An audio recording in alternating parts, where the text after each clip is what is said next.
नमस्कार दोस्तों, स्वागत है आपका हमारे YouTube चैनल पर। दोस्तों, अगर आप हमारे YouTube चैनल पर नए मेहमान दर्शक बनकर आए हैं तो आप हमारे YouTube चैनल को सब्सक्राइब कीजिए, बेल आइकन को प्रेस कीजिए ताकि आने वाली वीडियो का नोटिफिकेशन सबसे पहले आपको मिले और आप इस तरह की वीडियो का भरपूर फायदा हमारे चैनल पर प्रतिदिन उठा सकें।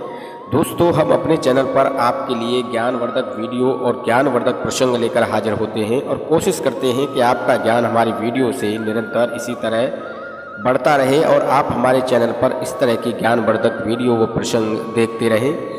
दोस्तों, नवरात्रि का पावन पर्व चल रहा है। नवरात्रि के इस पावन पर्व में माता वैष्णो देवी और माँ दुर्गा देवी सभी देवियों के 9 स्वरूप होते हैं और सभी माताएँ हमारे घर पर अस्थायी रूप से वास करने के लिए आती हैं। प्रिय दर्शकों, हम इनकी पूजा आराधना बड़े ही मन से और सच्ची लगन से करते हैं और ये कोशिश करते हैं कि माता हमारे घर से प्रसन्न हों और हमारे घर पर प्रसन्न होकर हमेशा के लिए हमारे घर पर ही वास करें और हमारा घर सुख समृद्धि और धन से भरा रहे, ऐसी हम उम्मीद करते हैं। इसलिए दोस्तों, नवरात्रि के इस पावन पर्व पर हमें माता रानी को खुश करने के लिए हर वो कार्य करना चाहिए जिससे माता रानी खुश रहे और हमारे ऊपर कभी भी अपनी क्रोध की छाया भी न पड़ने दें और कभी भी माता क्रोधित न हो। ऐसे कार्य हमें नवरात्रि के इस पावन पर्व पर करने चाहिए। दोस्तों, नवरात्रि के समय में आपको भोजन क्या क्या खाना चाहिए, आपको क्या नहीं खाना चाहिए, वो हम आज आपको इस वीडियो में बताएंगे। वीडियो अच्छा लगे तो एक लाइक जरूर कीजिए, कमेंट में जय माता दी अवश्य लिखें। दोस्तों, नवरात्रि के इस पावन पर्व पर हमें आलू की सब्जी खानी चाहिए, तामसिक भोजन का प्रयोग नहीं करना चाहिए। कुछ ऐसी सब्जियां होती हैं जिनमें कीड़े लग जाते हैं, वो सब्जी हमें नहीं खानी चाहिए क्योंकि जिन सब्जियों में कीड़े आ जाते हैं वो भी एक तामसिक भोजन ही कहलाता है। इसलिए तामसिक भोजन का आहार हमें कभी नहीं करना चाहिए। जो व्यक्ति अपने घर में तामसिक भोजन का आहार करते हैं, माता रानी उन पर हमेशा क्रोधित रहती हैं और माता रानी की असीम कृपा उन व्यक्तियों को कभी नहीं मिल पाती है, उन परिवार के सभी सदस्यों को नहीं मिल पाती है। इसके अलावा दोस्तों, हमेशा अगर आपने व्रत रखा है तो खाने में लाहौरी नमक ही खाएं, सैरा नमक जिसे हम बोलते हैं। मसाले वाली चीज़ें न खाएं, मसाले वाली चीज़ें भी व्रत के दौरान वर्जित बताई गई हैं। इनसे कामोत्तेजना जो होती है वो बढ़ती है, इसलिए तामसिक भोजन न खाएं, ज़्यादा मसाले वाला भोजन ग्रहण ना करें। प्रिय दर्शकों, ज़्यादा मसाले वाला भोजन खराब रहता है और यह भोजन सही नहीं रहता है। इसके अलावा प्रिय दर्शकों, हमेशा घर का ही बना शुद्ध खाना खाएं, बाहर का खाना ना खाएं। बाहर का खाना अशुद्ध होता है, अशुद्ध भी नहीं होता है तो इतना शुद्ध भी नहीं होता है, तो इसलिए ज़्यादातर खाना अपने घर पर ही बनाकर खाएं। व्रत के दौरान व्रतधारी को चाहिए कि वो तेल का उपयोग ना करे।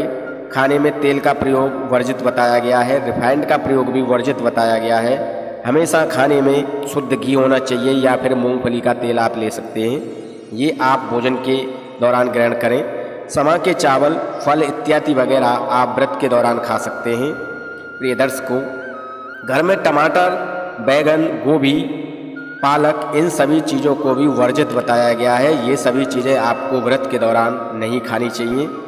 प्रिय दर्शकों, व्रत के दौरान इन चीज़ों को खाना गलत बताया गया है, इसलिए व्रतधारी को चाहिए कि वो हमेशा शुद्ध आलू की सब्जी या फिर आलू से बनी कोई भी चीज़ वस्तु खा सकते हैं। पकौड़े, पालक के पकौड़े नहीं खाने चाहिए, आलू के पकौड़े खा सकते हैं।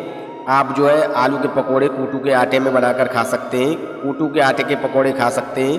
कूटू का भी आपको ये ध्यान रखना चाहिए कि वो ज़्यादा दिन कूटू का आटा जो है वो रखा हुआ ना हो, क्योंकि ज़्यादा दिन रखे हुए आटे में कीड़े लग जाते हैं और कीड़े लगने से वो आटा अशुद्ध हो जाता है। तो इसलिए ताज़ा आटे का ही प्रयोग करें, कूटू का आटा जो है वो ताज़ा होना चाहिए।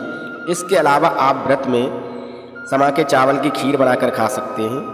आप जो है व्रत में साबूदाने की खीर बनाकर खा सकते हैं, साबूदाने के पापड़ बनाकर खा सकते हैं। साबूदाने के पापड़ भी रेडीमेड आते हैं, वो आप खा सकते हैं। फल में आप जो है सेब खा सकते हैं, केला खा सकते हैं, संतरे खा सकते हैं, चीकू खा सकते हैं। ये सभी शुद्ध चीज़ें होती हैं।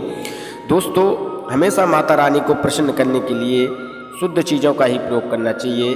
माता रानी जिस व्यक्ति के घर में खुश रहती हैं, प्रसन्न रहती हैं, उस व्यक्ति के जीवन में कभी कोई संकट नहीं आता है। उसकी सभी मनोकामनाएं माँ माता रानी जी पूरा करती हैं। इसलिए अब की बार जो शारदीय नवरात्रि हैं वो पूरे 9 दिन रहेंगी, न एक दिन कम न एक दिन ज़्यादा। और इस नवरात्रि के पावन पर्व में माता रानी सिंह पर सवार होकर हमारे घरों में स्थायी रूप से वास करने के लिए आती हैं। तो हमारा ये दायित्व बनता है कि माता रानी के वरवांछित फल हम खाएं, सब्जी हम खाएं और ऐसा कोई कार्य न करें जो माता रानी के विरुद्ध हो। इसलिए माता रानी को हर संभव प्रसन्न करने की कोशिश करें ताकि माता रानी हमारे घर में सुख समृद्धि लाएं, माता रानी हमारे घर में ढेर सारी खुशियां लाएं, धन और सुख और संतान सभी का ऐश्वर्य हमारे घर में सभी परिवारजनों को मिले और माता रानी की कृपा हमारे सभी परिवारजन के लोगों पर भली भांति अच्छी तरीके से बनी रहे। हमेशा हमें ये कोशिश करनी चाहिए। दोस्तों, ये थी नवरात्रि से जुड़ी कुछ ऐसी महत्वपूर्ण बातें जिनका आपको विशेष तौर पर ध्यान रखना चाहिए। हम उम्मीद करते हैं कि जानकारी आपको अच्छी लगी होगी, वीडियो में आप अच्छी तरीके से समझ चुके होंगे। दोस्तों, वीडियो अच्छा लगे तो 10 लोगों तक ज़रूर शेयर कीजिए और अगर आपको वीडियो अच्छा लगा हो तो लाइक कीजिए, चैनल को सब्सक्राइब कीजिए। हम जल्द आएंगे आपके पास। नमस्कार।